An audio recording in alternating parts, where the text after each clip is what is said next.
नमस्कार, news India में आप सभी का स्वागत है। मैं हूं आपके साथ ऋचा सिंह। चलिए खबरों की शुरुआत करते हैं। पश्चिम बंगाल में विधानसभा चुनाव के नतीजे आने के बाद से ही हिंसा का दौर जारी है। बीते 3 दिनों में करीब 10 से अधिक लोगों की हत्या कर दी गई है और इस बीच हिंसा के डर से पलायन की खबरें भी सामने आ रही हैं। बताया जा रहा है कि बंगाल में हिंसा की वजह से सैकड़ों बीजेपी कार्यकर्ता अपने परिवार के साथ बंगाल से असम की ओर पलायन कर रहे हैं। असम सरकार में मंत्री हिमंत बिस्व शर्मा ने दावा किया है कि बंगाल में हिंसा के कारण करीब 300 से 400 बीजेपी कार्यकर्ता अपने परिवार सहित असम की तरफ आ रहे हैं और इसके साथ ही उन्होंने कहा कि असम सरकार ने बंगाल से पलायन कर यहां आ रहे लोगों के लिए शेल्टर होम और खाने पीने की व्यवस्था कर रखी है। उन्होंने आरोप लगाया है कि ये बंगाल की मुख्यमंत्री ममता बनर्जी के लोकतंत्र का घिनौना नाच है और उन्हें इसे बंद करना चाहिए। तो वहीं पश्चिम बंगाल में बीजेपी कार्यकर्ताओं के साथ हुई हिंसा के मामले में बीजेपी आज देशव्यापी आंदोलन करेगी और इसके तहत प्रत्येक बूथ, मंडल और शक्ति केंद्र स्तर पर धरना प्रदर्शन किया जाएगा। इस दौरान कोरोना गाइडलाइन का भी ख्याल रखा जाएगा।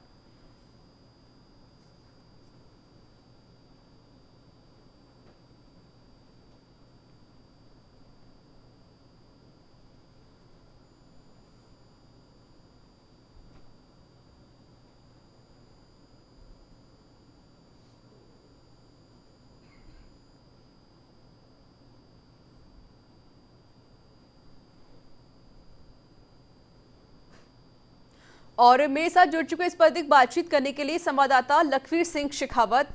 लखवीर, जिस तरीके से पूरी जो बीजेपी है लगातार प्रदर्शन करेगी और आज उसका समय दिया गया है, जिस तरीके से बंगाल में जब चुनाव जीता गया, टीएमसी इसमें जीत चुकी है और अब ममता बनर्जी आज मुख्यमंत्री पद की शपथ भी लेंगी, लेकिन जो हिंसा वाली खबरें हैं वो थमने का नाम नहीं ले रही है। लगातार यहाँ पर हिंसा होती हुई नजर आ रही है। फिलहाल क्या कुछ स्थिति बनी हुई, क्योंकि जिस तरीके से आज देशव्यापी आंदोलन किया जाएगा बीजेपी की तरफ से, तो राजस्थान में क्या कुछ माहौल बना हुआ है? बीजेपी किस तरीके से प्रदर्शन करेगी आज? देखिए रिचर्ड, देशव्यापी आंदोलन का आह्वान भारतीय जनता पार्टी ने किया है।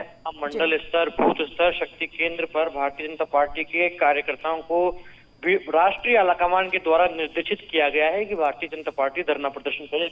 हालांकि देश में कोरोना अपना विकराल रूप इख्तियार कर चुका है। कोरोना संक्रमित मरीजों के मामले पूरे देश भर से लगातार बढ़ते जा रहे हैं। ऐसे में भारतीय जनता पार्टी ने इस पूरे धरने को सीमित रखा है। भारतीय जनता पार्टी ने तमाम इकाइयों को निर्देशित किया है कि हर मंडल स्तर पर जो ये धरने का कार्यक्रम होगा उसमें केवल मात्र 10 लोग ही जुटाए जाएं और इसके साथ ही मैसेज भी दिया गया है कि तमाम कार्यकर्ता जो होंगे वो काली पट्टी अपने माथे पर बांधकर विरोध दर्ज कराएंगे। जाहिर सी बात है रीचा, जिस प्रकार से पश्चिम बंगाल चुनाव के दौरान भी हमने हिंसक तस्वीरें देखी, उसके बाद से जब ममता बनर्जी या यूं कहें कि टीएमसी की सरकार वहां काबिज हो गई, सत्ता में ममता बनर्जी काबिज हो गई और आज जी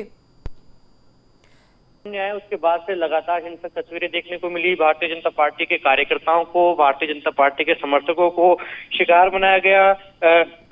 छोटा आंकड़ा नहीं है जब 9 से 10 कार्यकर्ताओं की डेथ हो जाती है, कई कार्यकर्ता घायल हैं। भारतीय जनता पार्टी के जो कार्यालय है उनको निशाना बनाया जाता है, आगजनी वहां पर होती है। तो ये वाकई में एक दुर्भाग्यपूर्ण स्थिति है, क्योंकि स्वस्थ और मजबूत लोकतंत्र इस प्रकार की तस्वीरों की इजाजत नहीं देता और अगर ऐसी तस्वीरें दोहराई जाती हैं, ऐसी तस्वीरें देखने को मिलती है तो ये बेहद ही चिंताजनक विषय है। और इसी के लिहाज से भारतीय जनता पार्टी ने गृह मंत्रालय ने भी हस्तक्षेप किया था और राज्यपाल जो है वहां पे जगदीप धनखड़, उनसे भी हस्तक्षेप की मांग की है कि अगर स्थितियां नहीं सुधरती हैं तो उन्हें हस्तक्षेप करना होगा। बहरहाल आज भारतीय जनता पार्टी के जो राष्ट्रीय अध्यक्ष हैं वो भी 2 दिवसीय प्रवास पर पश्चिम बंगाल में ही है। कल वे पश्चिम बंगाल पहुंच गए थे, आज वे खुद जो भी धरना प्रदर्शन वहां पर होंगे उसमें सम्मिलित होंगे। और इसके अलावा तमाम राज्य इकाइयों को निर्देशित किया गया है कि न केवल जिला स्तर पर, राज्य स्तर पर, बल्कि इस पूरे आंदोलन को एक बड़ा मैसेज दिया जाए। हर जनता के बीच में, आमजन के बीच में ये मैसेज दिया जाए कि भारतीय जनता पार्टी के साथ गलत हो रहा है पश्चिम बंगाल में।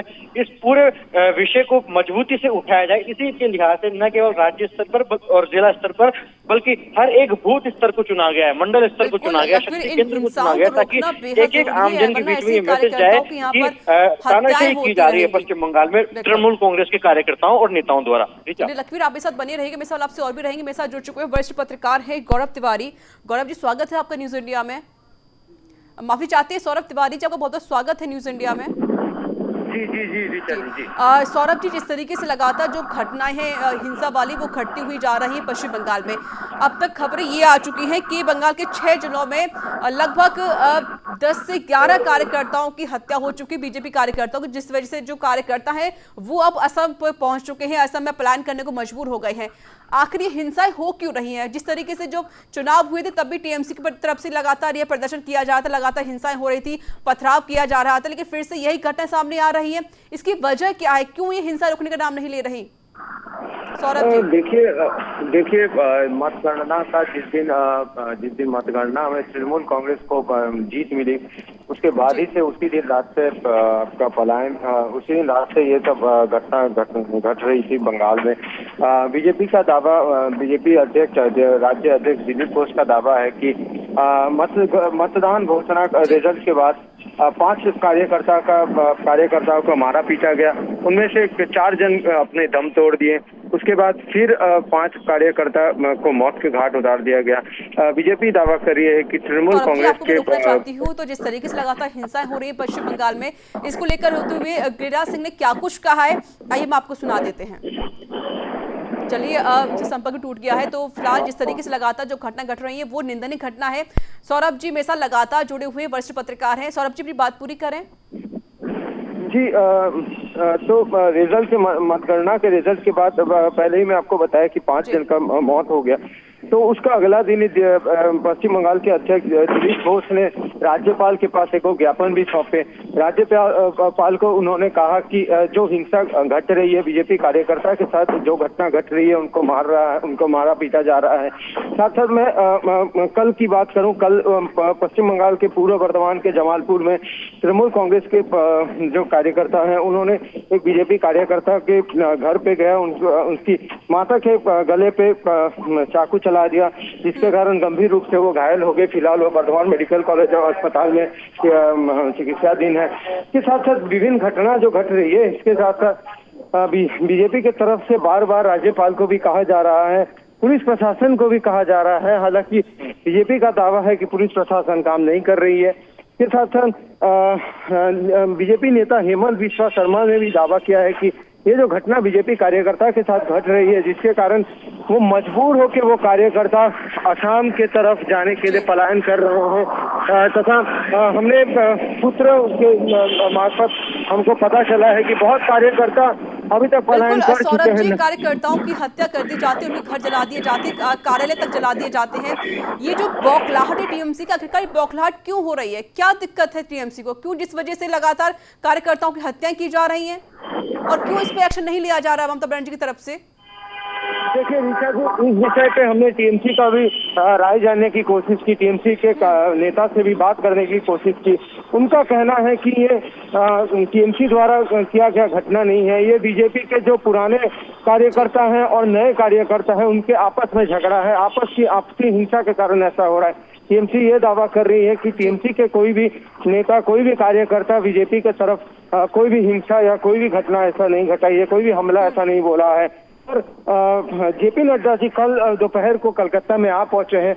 वो कार्यकर्ता के घर घर में जो जिनको मौत के घाट उतार दिया गया, उनके सब परिवार वालों के साथ भी बात किया है। आज 9:30 बजे एक बार थोड़ी देर बाद बीजेपी के जो पश्चिम बंगाल के जो कार्यालय है, वहाँ पे वो धरना प्रदर्शन भी करेंगे, वहाँ पे रहेंगे, दिलीप घोष भी रहेंगे। घटनाओं को देखते हुए यहाँ पर बीजेपी ने देशव्यापी आंदोलन की शुरुआत भी कर दी, जिसकी शुरुआत आज से हो जाएगी, और अलग अलग जगहों पर जो बीजेपी कार्यकर्ता है वो प्रदर्शन करेंगे, और ममता बनर्जी का कहीं ना कहीं विरोध प्रदर्शन भी किया जाएगा। बहुत बहुत शुक्रिया सौरभ जी हमसे बातचीत करने के लिए, अपनी बात को साझा करने के लिए। और मेरे सहयोगी मेरे साथ लगातार जुड़े हुए लखवीर सिंह शेखावत। लखवीर, जिस तरीके से देशव्यापी आंदोलन आज से किया जा रहा है, फिलहाल जयपुर में क्या कुछ हालात बने हैं और यह कार्यक्रम कितने बजे हुआ, किस तरीके से यह कार्यक्रम किया जाएगा जयपुर में? लखवीर, देखिए ऋचा, तमाम राज्य इकाइयों को निर्देशित राष्ट्रीय आलाकमान द्वारा यही किया गया है कि जिस प्रकार के, क्योंकि हालात फिलहाल देश में ये बने हुए हैं कि कई राज्यों में लॉकडाउन की स्थिति है, कई जगह कर्फ्यू लगाया गया है, और स्वाभाविक सी बात है पूरे देश में कोरोना एक विकराल रूप ले चुका है। तो ऐसे में तमाम कोरोना गाइडलाइंस की पालना के साथ भारतीय जनता पार्टी के कार्यकर्ताओं को राज्य इकाई द्वारा ये निर्देशित किया गया है कि सुबह 10 बजे अपने अपने मंडलों में 10 कार्यकर्ताओं के साथ जुटें, अपने माथे पर काली पट्टी बांधकर एक सांकेतिक रूप से अपना विरोध दर्ज कराएं और जो हिंसक घटनाएं पश्चिम बंगाल में घटी हैं, जो भारतीय जनता पार्टी के कार्यकर्ताओं के साथ हुआ है, उस मैसेज को बड़ा रूप एक तरीके से सांकेतिक तौर पर दिया जाए, ताकि जिस प्रकार से लगातार जो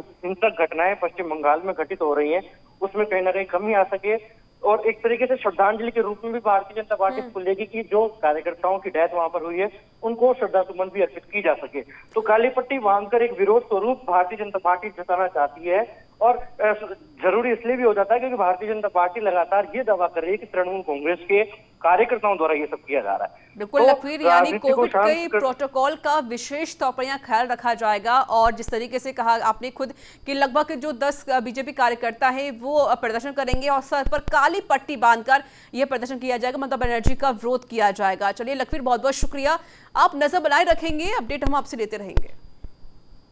तो आपको बता दें कि पश्चिम बंगाल के अलग 6 राज्यों में लगभग 10 से 11 बीजेपी कार्यकर्ताओं की हत्या कर दी गई है और इसको लेकर अब जो बीजेपी कार्यकर्ता हैं वो असम की तरफ पलायन करने को मजबूर हो गए हैं। सभी पूरे परिवार के साथ पलायन कर रहे हैं बीजेपी के कार्यकर्ता। हालांकि इसको लेकर लगातार कई सवाल खड़े हो रहे हैं और आज खुद बीजेपी कार्यकर्ता विरोध प्रदर्शन करेंगे। देशव्यापी आंदोलन का आह्वान कर दिया गया है और इसके मद्देनजर रखते हुए, प्रोटोकॉल का विशेष तौर पर ख्याल रखते हुए लगभग 10 कार्यकर्ता विरोध प्रदर्शन करेंगे। सर पर काली पट्टी बांधकर यह विरोध किया जाएगा।